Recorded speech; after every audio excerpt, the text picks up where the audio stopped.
So exciting. We've got Eliana home from college helping with Madeline's puppies. Yes.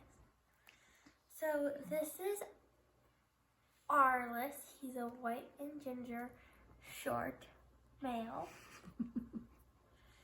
This is Elizabeth. She's a black and white tall female.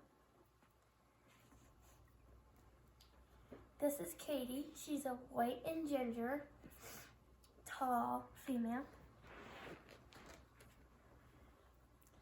This is Prissy. She's a white and ginger tall female.